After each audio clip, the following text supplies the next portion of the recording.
So now we're going to talk for a moment about a property that we don't have.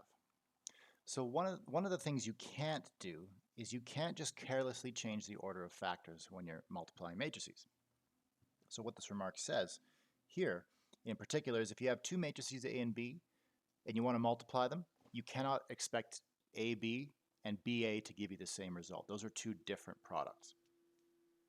Let's look at an example in a simple case, okay? So we've got two matrices in part A and part B, and you'll see that they're the same two matrices being multiplied, but just in different order. So here we've got the 1 by 2 matrix, 3, 1, multiplied by the 2 by 1 matrix, 2, 5. And then in part B, you're multiplying the exact same two matrices, but the order has been changed. Let's write out the dimension diagram for the first one before we multiply them. So this, our left-hand factor is a 1 by 2 matrix because it's got one row and two columns. And then our second factor is actually a 2 by 1 matrix because it's one column, but it's two rows. So we got two rows by one column. So check first the inner numbers agree. And then the two outer numbers are both 1. So the result is actually going to be a 1 by 1 matrix. So let's actually write that product out.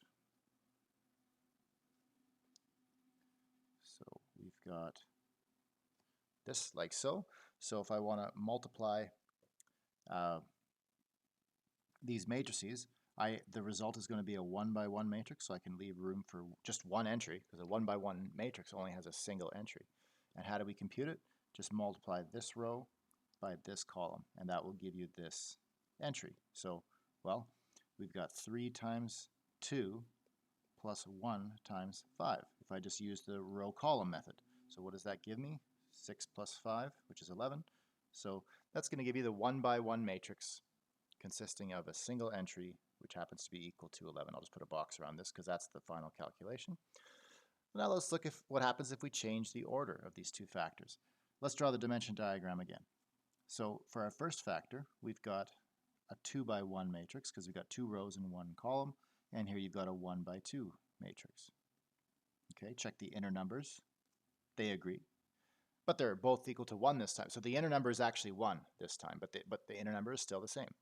So the two outer numbers are both 2, and now we have a 2 by 2 product. So if we actually multiply this matrix 2, 5 by the row matrix 3, 1, the result is going to be a 2 by 2 matrix.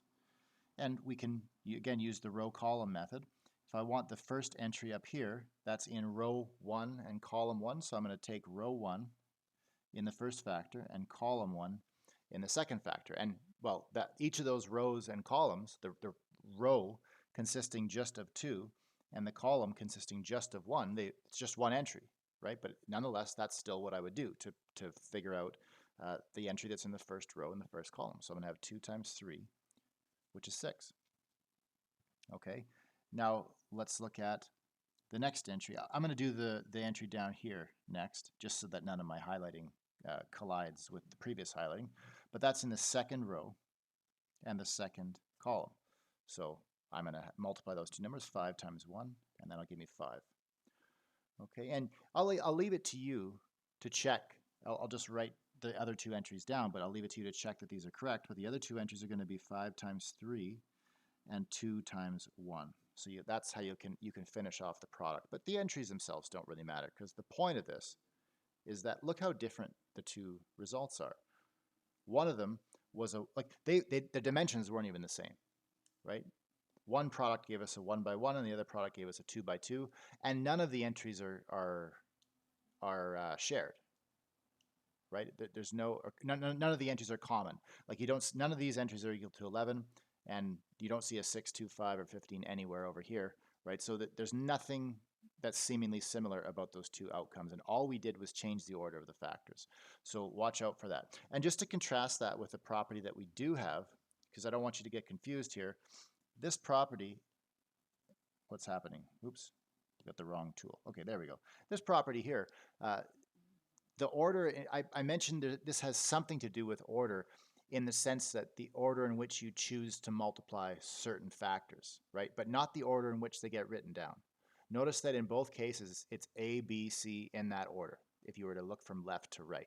The only thing that changes is the brackets. You can shuffle the brackets around as much as you want, but you cannot change the underlying order of the factors. That's the upshot from this. Okay, what's next? So now we're going to talk about exponents. And actually, I want to point out a typo here before I get carried away.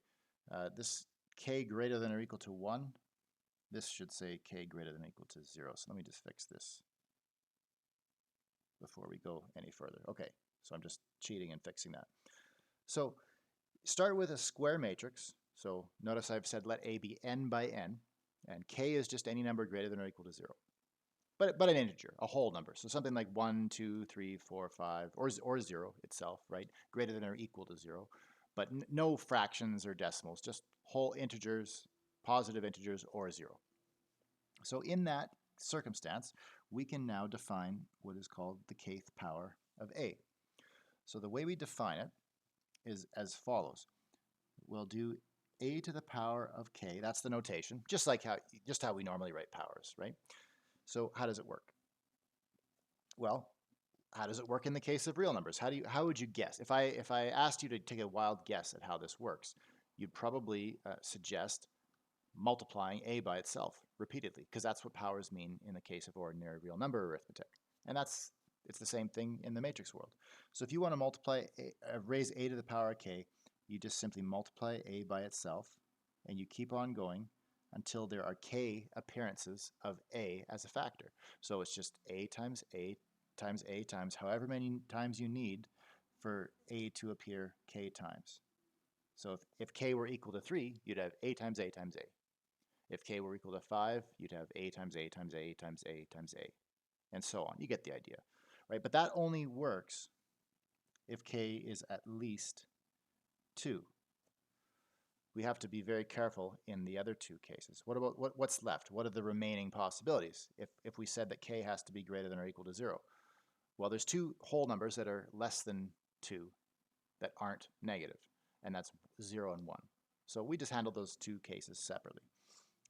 What about a to the power of 1? How does that work? Well, how does it work in the case of real numbers? If I had, let's say, 4, and I want to raise 4 to the power of 1, well, it's just 4, right? 4 to the power of 1 is just 4. If I had 2 to the power of 1, it's just 2. 3 to the power of 1 is just 3, etc. So let's just follow that same pattern, and that's actually what we do. So a to the power of 1 is just going to be a. Okay, and then the last possibility is a to the power of 0.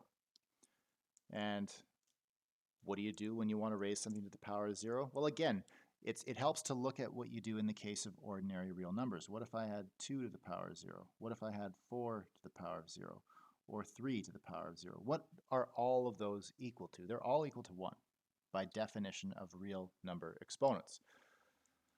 So should we say this is 1? And the answer is no. That's not what we do. Because the reason for that is we have a matrix here. It's a matrix raised to a power. So we want the result to be a matrix, not a number. So we can't set it equal to 1, but there is a matrix whose behavior in the matrix world closely parallels that of the number 1 in the real number system, and that's the identity matrix. And I'll just scroll up to remind you.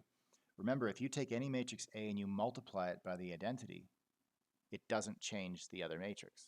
And that's just like how the number 1 works in multiplication, right? If you multiply any number by 1, it doesn't change. So because the number 1 is so similar to the identity matrix, that's the answer. That's what we do. We set this to be equal to,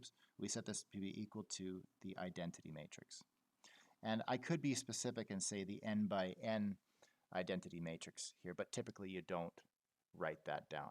But I'll leave it here just to be extra specific. So, but typically you will see this written without the n. But if you want to raise a square n by n matrix to the power of 0, the result is always the n by n identity matrix.